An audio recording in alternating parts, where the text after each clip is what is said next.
Puji Tuhan, haleluya. Bapak, Ibu, Saudara, kita semua yang dikasihi dan yang mengasihi Tuhan Yesus Kristus.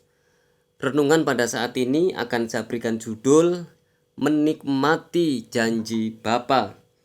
Mari kita membuka dalam Kisah Para Rasul pasal yang pertama ayat yang keempat dan kelima. Demikian bunyi firman Tuhan. Pada suatu hari ketika ia makan bersama-sama dengan mereka, ia melarang mereka meninggalkan Yerusalem dan menyuruh mereka tinggal di situ menantikan janji Bapa. Yang demikian katanya, telah kamu dengar daripadaku, sebab Yohanes membaptis dengan air, tetapi tidak lama lagi kamu akan dibaptis dengan Roh Kudus. Ini adalah pesan yang Tuhan Yesus sampaikan kepada para murid agar murid-murid tidak meninggalkan Yerusalem sebelum janji Bapa diberikan, digenapi. Apa maksud dari janji Bapa ini? Ini adalah baptisan Roh Kudus. Ini adalah pengalaman yang berbeda dari kelahiran baru. Janji ini tidak hanya untuk orang percaya di zaman para rasul, tetapi semua orang percaya, semua orang yang percaya pada Yesus memiliki hak untuk menerima janji ini, untuk menikmati janji ini. Mereka akan mengalami pencurahan dari Roh Kudus. Mari kita membuka dalam Yoel 2 ayat 28 dan 29.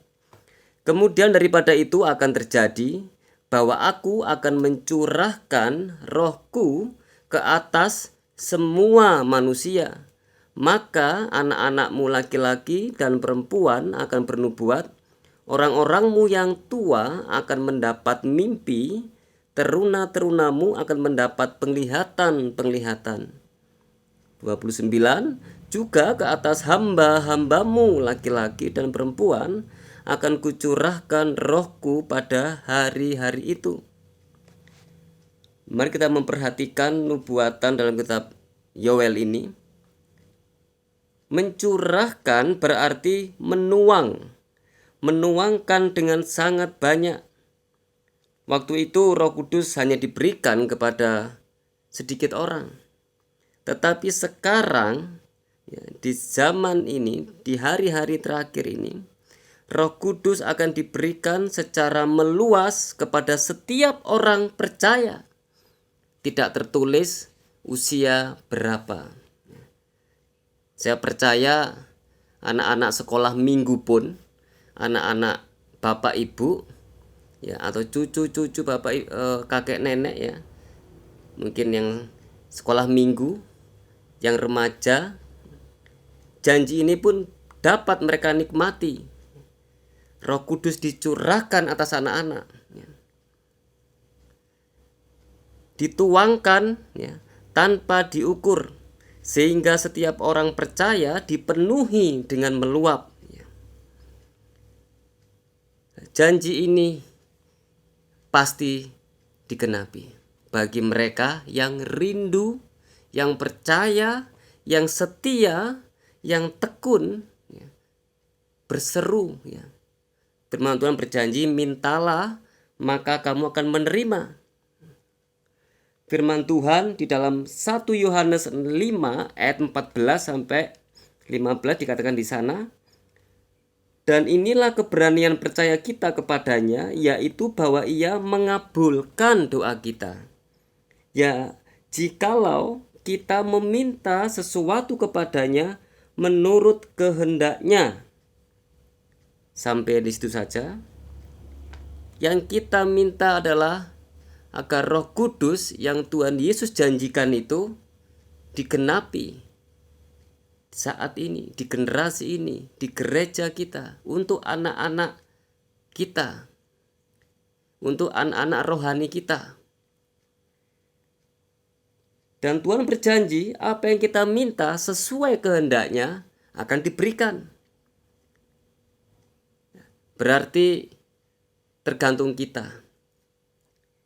Kalau kita meminta, kalau kita terus berharap, kita percaya, maka pencurahan Roh Kudus akan dialami. Baptisan Roh Kudus akan diterima oleh semua anak-anak Tuhan, oleh semua orang percaya. 10 hari doa kepenuhan Roh Kudus yang kita lakukan. Ini adalah suatu momentum, suatu kesempatan umat Tuhan untuk bersama-sama kita berseru, bersama-sama kita antusias, bersepakat, berkumpul bersama seperti para murid saat itu. Di zaman itu mereka 10 hari berkumpul di loteng Yerusalem, bersepakat dengan penuh antusias, dengan penuh harap, dengan penuh keyakinan bahwa janji akan dicurahkannya Roh Kudus itu terjadi. Mereka tidak mengerti, tidak tahu dengan pasti berapa lama, karena Tuhan Yesus tidak menyebut berapa hari, tetapi mereka terus setia. Kita perlu Roh Kudus. Ada banyak dalam Alkitab peran dan karya Roh Kudus dalam kehidupan orang percaya. Ketika kita bersekutu dengan Roh Kudus, akan ada buah-buah roh yang akan Bapak Ibu kita, saya boleh hasilkan. Bapak Ibu bisa baca dalam Galatia 5 ayat 22 sampai 23, ada 9 buah roh. Bagaimana kita bisa sabar? Bagaimana kita bisa bermurah hati? Bagaimana kita bisa menjadi orang yang baik, orang yang setia, memiliki kelemah lembutan? Bagaimana kita bisa menguasai diri? Itu semua tanpa Roh Kudus yang tinggal dan ada dalam diri orang percaya, tidak bisa kita melakukan dengan kemampuan kekuatan kita. Roh Kudus masih tetap bekerja dan berkarya dengan tidak terbatas. Karena itu, renungan saat ini saya memberikan semangat. Mari kita tetap terus meminta agar Roh Kudus yang tidak terbatas ini, yang terus dicurahkan ini, boleh kita nikmati. Biar janji Bapa ini boleh kita alami, kita rasakan. Bukan apa kata orang, bukan apa kata pendeta, bahkan bukan apa kata Alkitab, firman, tetapi kita sendiri telah mengalami, telah merasakan. Itu Roh Kudus dicurahkan. Pengalaman dengan Roh Kudus kita alami secara pribadi. Puji Tuhan. Mari kita berdoa bersama-sama. Bapa, kami bersyukur janji-Mu bahwa Roh Kudus akan dicurahkan ke setiap pribadi orang percaya, baik itu anak-anak, pemuda, remaja, orang dewasa, bahkan lansia. Mereka akan mengalami Tuhan pengalaman-pengalaman dengan Roh Kudus.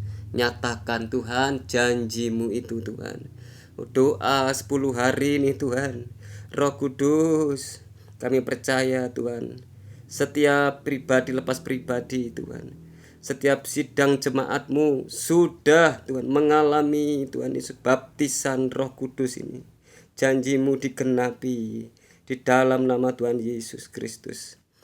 Kami sudah berdoa dan bersyukur. Haleluya. Amin.